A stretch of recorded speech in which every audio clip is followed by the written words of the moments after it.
आपण मानक शीत पाग को गरम गरम कॉफी भल लगे कि चा कोटा भल लगे बेसी मत निश्चिंत कमेंट करेंगे। तो आज आपण मान सहित कॉफी रेसिपी शेयर करी जोटा बिना क्षीर बिना अमूल आम बनइबा। कॉफी हो कि चा क्षीर अमूल हुए नहीं कि आज आम बिना क्षीर बिना अमूल कॉफी बनइबा।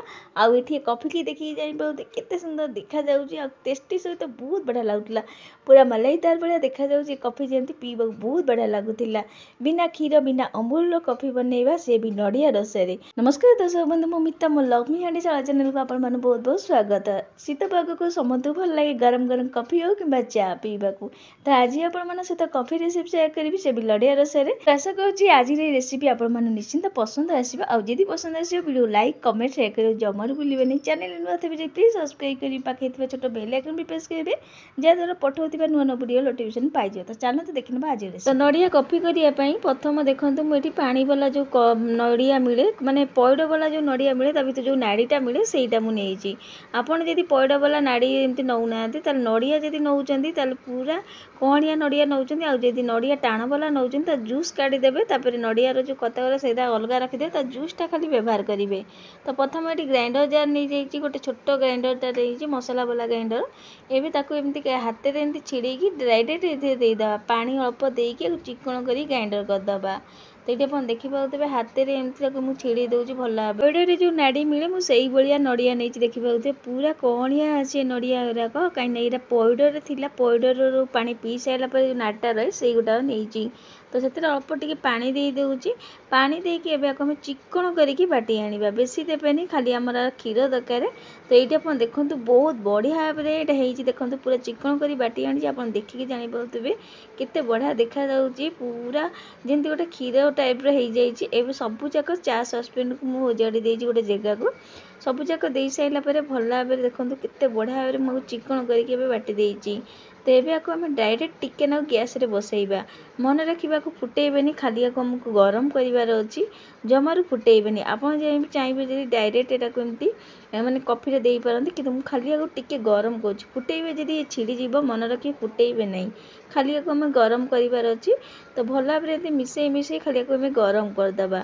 तो आप देखिए लो फ्लेम को गरम करने द्वारा ये बहुत बढ़िया भाव में गरम हो सारी जमार फुटेबेनि जदि फुटेबे मन रखिए छिड़ीज जमार को फुटेबे नहीं एमती गोले गोले या गरम करनबा।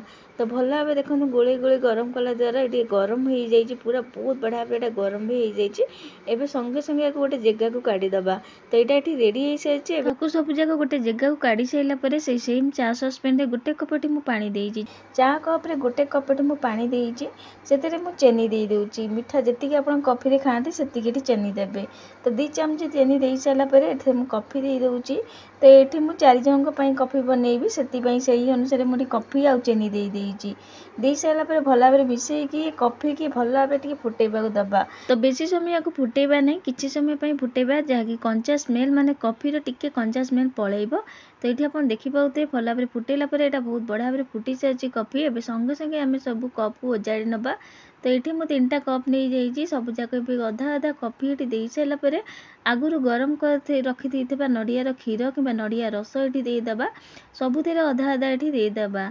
तो ये मुझे अधा कॉफी देती अधा नड़िया रस ये दे देखिए।